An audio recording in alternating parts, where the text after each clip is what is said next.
దేశంలో వామపక్షాల చివరి కోట కూలిపోయింది. కేరళలో ప్రతి 5 ఏళ్లకు ఒకసారి ప్రభుత్వాలు మారే సాంప్రదాయాన్ని 2021లో తిరిగి రాసిన వామపక్షాలు ఇప్పుడు ఓడిపోయారు. వరుసగా మూడోసారి అధికారం చేపట్టి రికార్డు సృష్టించాలని భావించిన పినరై విజయన్ నేతృత్వంలోని ఎల్డీఎఫ్కు ఓటర్లు గట్టి షాక్ ఇచ్చారు. 10 ఏళ్ల తర్వాత కాంగ్రెస్ నేతృత్వంలోని యూడీఎఫ్ కూటమికి పట్టం కట్టారు. కేరళలో ఎదురైన ఈ ఘోర పరాజయం వామపక్షాల జాతీయ రాజకీయ ప్రాబల్యంపై తీవ్ర ప్రభావం చూపనుంది. 1977 తర్వాత తొలిసారిగా దేశంలోని ఏ రాష్ట్రంలోనూ కమ్యూనిస్టు పాలన లేని పరిస్థితి ఏర్పడింది.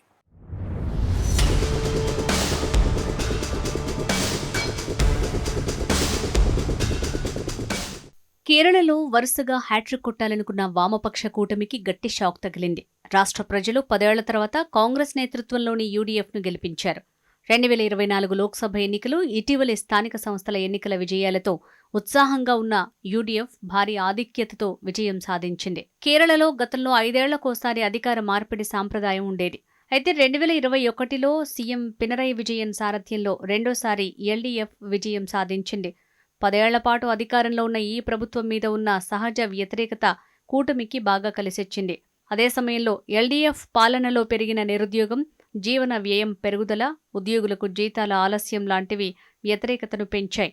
గోల్డ్ స్మగ్లింగ్ కేసు, శబరిమల వంటి వివాదాలతో వామపక్ష ప్రభుత్వ ఇమేజ్ దెబ్బతింది. ఈ అంశాలను ప్రజల్లోకి బలంగా తీసుకువెళ్లటంతో యూడీఎఫ్ కూటమి విజయం సాధించింది.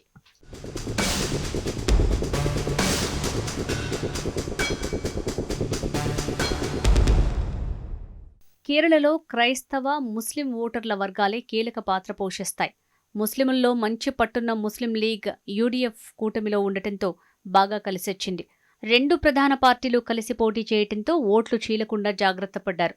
ఫలితంగా మెజారిటీ స్థానాల్లో యూడీఎఫ్ విజయాన్ని సాధించిందని విశ్లేషకులు అంటున్నారు. అదే సమయంలో అధికార వామపక్ష కూటమికి నిషేధిత పాపులర్ ఫ్రంట్ ఆఫ్ ఇండియాతో సంబంధం ఉన్న social democratic party of India వంటి గ్రూపుల నుంచి వామపక్షాలు మద్దతు తీసుకోవడం కూడా అనేక విమర్శలకు తావిచ్చింది. ఈసారి ఎన్నికల్లో బీజేపీ సైతం గట్టి ప్రభావాన్ని చూపెట్టింది. 2021 ఎన్నికల్లో కనీసం ఖాతా తెరవలేకపోయిన బీజేపీ ఈసారి ఎలాగైనా కొన్ని సీట్లు గెలవాలనే లక్ష్యంతో పనిచేసింది. ముఖ్యంగా 20% ఓటు బ్యాంకును సాధించాలని లక్ష్యంగా పెట్టుకుంది. ప్రభుత్వ వ్యతిరేక ఓట్లను చీల్చడంలో బీజేపీ విజయం సాధించడం ఎల్డీఎఫ్కు కష్టం కలిగించింది.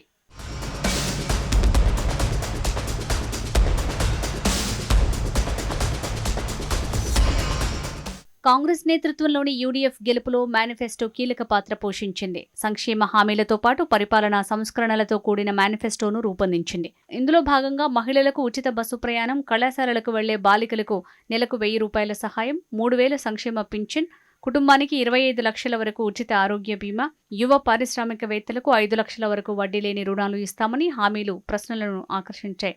యువ పారిశ్రామికవేత్తలకు 5 లక్షల వరకు వడ్డీ లేని రుణాలు ఇస్తామని హామీలు ఇవ్వడం ప్రజలను ఆకర్షించాయి.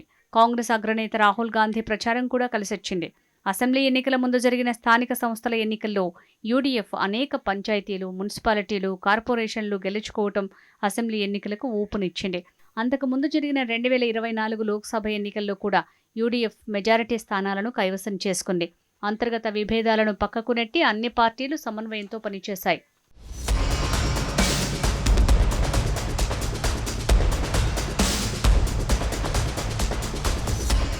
కేరళలో పినరై విజయన్ నేతృత్వంలోని ఎల్డీఎఫ్ ప్రభుత్వం ఓటమితో అర్ధశతాబ్దం పాటు దేశ రాజకీయాల్లో కీలక పాత్ర పోషించిన కమ్యూనిస్టుల పాలన ఇప్పుడు చరిత్రలో మిగిలిపోయింది.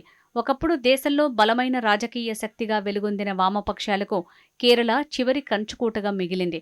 1977 నుంచి 2011 వరకు పశ్చిమ బెంగాల్ను, 1993 నుంచి 2018 వరకు త్రిపురను పాలించిన కమ్యూనిస్టులు అక్కడ వరుసగా తృణమూల్ కాంగ్రెస్, బీజేపీల చేతిలో పరాజయం పాలయ్యారు.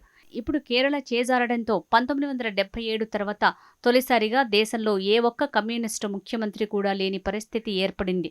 ఒకప్పుడు దేశ గతిని శాసించిన వామపక్షాలు ఇప్పుడు ఉనికిని కాపాడుకోవాల్సిన దయనీయ స్థితికి చేరుకున్నాయి.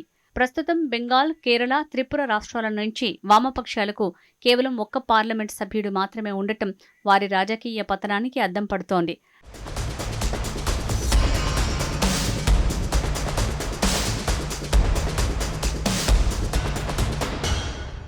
కేరళలో యూడీఎఫ్ కూటమి విజయంతో కేరళ తదుపరి ముఖ్యమంత్రి ఎవరనే చర్చ మొదలైంది.